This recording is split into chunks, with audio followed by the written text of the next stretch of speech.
The note came just after midnight, folded once, slid under my door. The handwriting was clean, deliberate. Leave your house in 10 minutes. Act normal. Trust me. No name. I froze, the paper trembling between my fingers. Outside, the hallway light flickered, the same one I'd meant to report to maintenance for weeks. I thought of my neighbor, Aaron, the quiet man from 3B. We'd spoken a handful of times, small talk, nothing more. He always seemed to watch people more than he talked to them. 10 minutes. The clock on the wall ticked louder than it should have. My wife, Emma, was asleep upstairs. I hesitated, staring at the stairs, at her closed door. I didn't wake her. Instead, I grabbed my coat, stepped outside, and locked the door behind me. Aaron was waiting at the corner, his posture sharp, his eyes scanning the street. When I reached him, he grabbed my arm. His grip was firm, almost urgent. "Walk with me," he said quietly. "Don't look back." We walked 3 blocks in silence. His pace was steady, rehearsed. My pulse, however, was chaos. Then came the sirens. Distant at first, then closer. When I finally turned back, my house was burning. Flames clawed at the sky, swallowing the roof, the windows, the life I thought I had. Aaron didn't look surprised. He only said, "I told you to trust me." I wanted to ask why. I wanted to run back, to scream Emma's name. But something in his eyes stopped me. He didn't look afraid. He looked resolute. Later, at the police station, I gave my statement. Electrical fire, they said. Faulty wiring, most likely. I nodded, pretended to believe them. But deep down, something didn't fit. Emma's body was found near the back door. She hadn't tried to escape through the front. Why? 2 days later, a detective handed me a box. Items recovered from the bedroom. Inside were fragments of her phone, a melted locket, and a small USB drive. The locket wasn't mine. Neither was the USB. At night, when the house's ashes still smelled faintly of smoke on my skin, I plugged it in.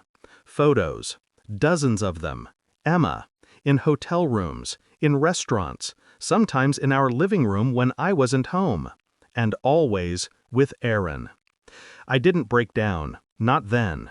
Not when I saw their hands intertwined. Not when I saw her eyes looking at him the way they'd stopped looking at me years ago. I simply sat there, staring at the screen, every heartbeat sharpening into a blade. Aaron had saved me from the fire, but he hadn't saved me for me.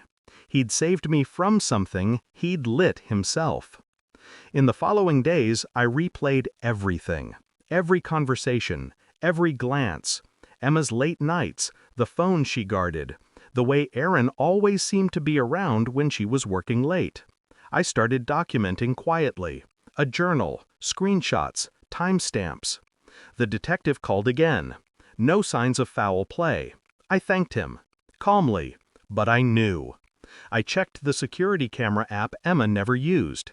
The feed was corrupted, except for one clip, and Emma following him. No one left after. I copied the footage, sent a copy to my email, another to an anonymous cloud drive. The next night, I saw Aaron standing outside his building, smoking. He smiled when he saw me, like nothing had happened, like we were neighbors again. I knocked on his door 3 days later, calm, controlled. He opened it, wearing that same faint smile. "Hey," he said, "how are you holding up?" I handed him a small envelope. Inside, a flash drive. His smile faltered. "What's this?" "Proof," I said. He didn't speak. He just stared, his throat tightening, eyes flickering between fear and confusion. He tried to form words, excuses maybe, but nothing came out. I stepped closer, my voice barely above a whisper. "I know you were there, Aaron.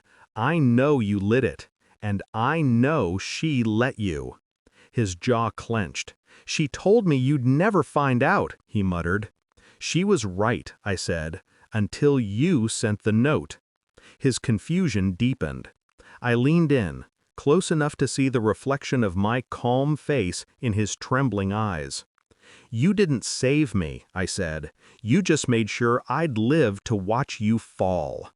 Then I turned and left. It took exactly 72 hours for the evidence to reach the detective's inbox. Anonymous submission, footage, emails, transaction logs between them, insurance fraud, arson, affair. The story unfolded neatly, like I'd written it myself. Aaron was arrested first. Emma's name resurfaced in the investigation, posthumously condemned as a co-conspirator. The world painted her as a victim at first.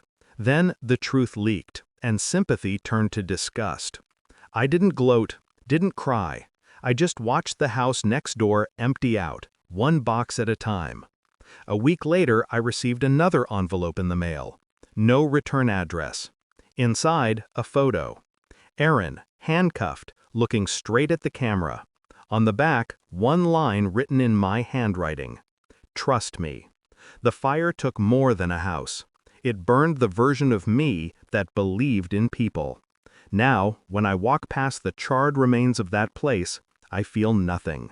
No sorrow, no rage, only clarity. She had loved him. He had destroyed her. And I had learned how quiet revenge can be. Not fire, not blood, just truth.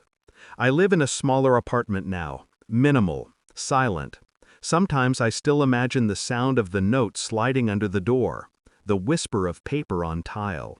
It was the sound of my old life ending, and the beginning of something colder, something clean. Final line, I never looked back at that house again, because everything worth burning was already inside me.